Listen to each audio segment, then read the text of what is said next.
Tapi ternyata tindak pidana itu pada saat di pengadilan tidak terbukti. Artinya ada kemungkinan orang ngaku-ngaku diperkosa, kong kali kong dengan aparat, dapat surat keterangan, akhirnya dia sukses diaborsi dan para buaya darat selamat. Ketemu lagi di Hot Room.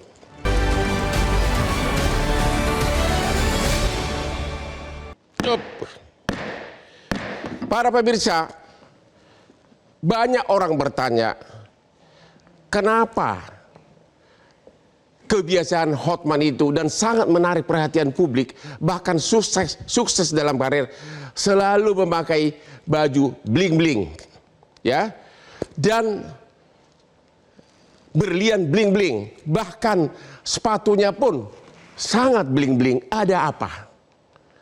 Namun orang apakah tahu salah satu yang sangat mendukung karir Hotman sehingga bisa bekerja keras adalah Hotman selalu rutin minum kopi luwak hitam premium. Kopi luwak hitam premium itulah yang Hotman minum setiap pagi. Makanya jam 5 pagi Hotman sudah jos bekerja. Oke, Pak Mahesa, pertanyaan pertama. Kita udah dibilang aborsi boleh dilakukan gara-gara pemerkosaan. Ya. Pertanyaan pertama, apa syarat agar pemerkosaan itu bisa dipakai sebagai alasan untuk aborsi? Apakah cukup dengan laporan polisi? Dan yang kedua, sekaligus dijawab, kalau kekerasan seksual atau karena alasan kedaruratan medis, apakah cukup dari surat dari dokter bahwa si pasien ini ada masalah bisa aborsi? Syaratnya apa?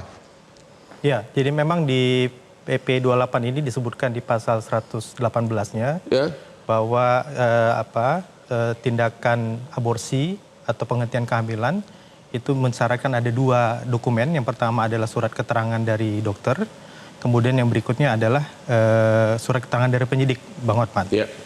Nah, cuma memang yang jadi pertanyaan, sebenarnya kontroversinya tidak hanya di PP ya. Ini kontroversinya mulai dari dulu ketika terbit Undang-Undang 36 tahun 2009 tentang kesehatan juga sudah memunculkan indikasi aborsi akibat perkosaan.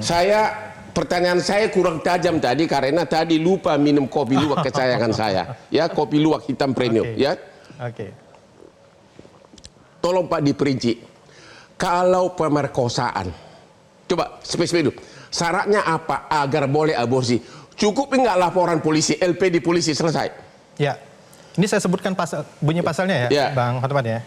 Jadi pasal 118 PP berbunyi kehamilan akibat tindak pidana perkosaan atau tindak pidana kekerasan seksual lain yang menyebabkan kehamilan sebagaimana pasal 116 itu dibuktikan dengan surat keterangan dokter atas usia kehamilan sesuai dengan kejadian tindak pidana perkosaan atau tindak pidana kekerasan seksual lain yang menyebabkan kehamilan. Itu pertama. Kemudian yang kedua adalah keterangan penyidik mengenai adanya dugaan perkosaan dan atau kekerasan seksual lain yang menyebabkan kehamilan. Berarti harus ada keterangan penyidik. Berarti harus diinvestigasi dulu. Kalau misalnya berbulan-bulan nggak ditemukan adanya pemerkosaan, udah keburu hamil, berat dong. Gimana Pak? Betul. Karena memang kalau berdasarkan teorinya kan dari sejak persetubuhan itu terjadi, kehamilan itu kan bisa terjadi antara 2 sampai 3 minggu ya. Proses nidasinya sendiri itu bisa 5 sampai 10 hari. Tapi tanda kehamilan itu kan bisa kelihatan di 2 sampai 3 minggu. Kalau penyidikannya baru 3 bulan? Ya, itu kehamilan sudah terjadi. Ya, berarti sudah terlambat untuk diaborsi kalau sudah 3 bulan. Ya, tapi disyarat di dalam KUHP karena PP ini sendiri kan mengacu kepada Undang-Undang 17 tahun 2023. Yang akan berlaku? Belum berlaku? Enggak. Undang-Undang 17 tahun 2003 tentang kesehatan sudah berlaku. Di mana Undang-Undang 17 tahun 2003 mengacu kepada Undang-Undang nomor 1 2023 tentang KUHP yang nanti tahun 2020. Yang akan berlaku nanti. Betul. Jadi kalau misalnya baru itu kan secara kesehatan katanya perlu 14 minggu sudah harus maksimum diaborsi janinnya. Kalau penyidikan belum sampai ke arah kesimpulan ada pemerkosaan bagaimana? Ya, itu juga yang menjadi perdebatan ya, karena aborsi itu kan sebenarnya secara teori ada 2 ya. Ada yang disebut dengan aborsi spontan, aborsi yang gugur secara proses kondisi tubuh dan fisik dari ibu atau janin. Ada yang lagi disebut dengan aborsi provokatus. Nah, aborsi provokatus itu ada 2. Provokatus medicinalis yang dilegalkan berdasarkan KUHP dan undang-undang sebelumnya. Ada lagi yang provokatus kriminalis yang tidak melalui jalur. Nah, pertanyaan besarnya abortus provokatus dengan indikasi perkosaan ini yang memang apakah masuk indikasi medisinalis? Oke, intinya agar bisa aborsi karena pemerkosaan harus ada surat keterangan dokter bahwa telah hamil. Betul. Yang kedua surat keterangan dari polisi bahwa terjadi pemerkosaan.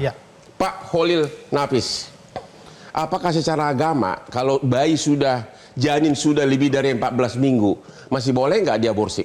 Ya, saya ingin menyampaikan bahwa aborsi pada dasarnya tidak boleh. Pada dasarnya tidak boleh. Ya. Jadi kalau kita nyebut haram, kalau dilakukan dia berdosa, dan dosa itu ancaman dari siksa dari Tuhan, dari Allah Subhanahu wa Ta'ala. Namun dalam kondisi tertentu ada dua, karena darurat dan karena hajat. Darurat itu karena mungkin ketika hamil itu maka janin akan mengakibatkan pada ancaman nyawa pada si ibu.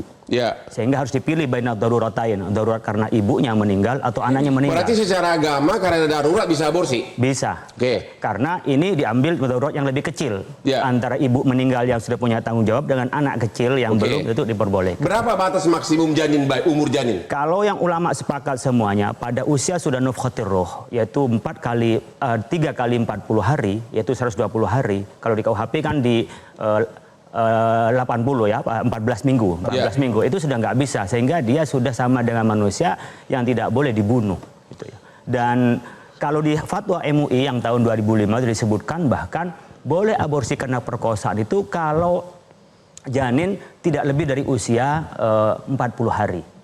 Jadi sebenarnya bisa dideteksi sedari awal ketika diperkosa, dia mungkin ada gangguan jiwa, ada masalah yang berat, sehingga ada di situ dipastikan oleh tadi medis dan oleh juga kepolisian bahwa memang kehamilan itu ada gara-gara perkosaan. Kalau izin kepolisian atau surat dari penyidik terlalu lama, sehingga udah keburu lewat 14 minggu, bagaimana secara agama? Kita kan bisa melihat secara pasti ya, tidak hanya kepolisian sementara saja. Kalau orang tidak pernah hubungan intim, orang ini bersih, kemudian dia yang diperkosa satu-satunya mau hamil dari mana? Tapi kan menurut undang-undang ini dokter hanya boleh mengaborsi kalau ada surat dari polisi, ya kan?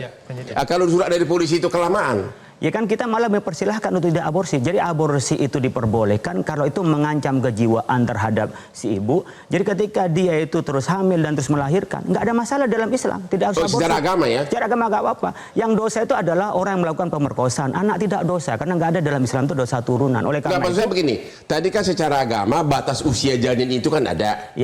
Kalau kalau sudah lebih dari 40 hari, kemudian dia sudah nggak bisa ditemukan secara pasti, maka tidak boleh janin ini digugurkan, tidak boleh melakukan aborsi. Secara agama itu salah. Meskipun karena polisinya yang terlambat kasih surat begitu. Iya, itu persoalan teknis. Tapi Islam sudah mengatakan sudah ada di situ janinnya dan sudah ada proses-proses menjadi manusia, itu sudah tidak boleh. Maka mengantisipasi itu mengambil jarak yang 40 hari meskipun ulama sepakatnya di 120 hari. 120 hari. 14 minggu itu. Di KUH pidana yang berlaku nanti 2026 14 minggu Pak ya? Ya 14 minggu. 14 minggu.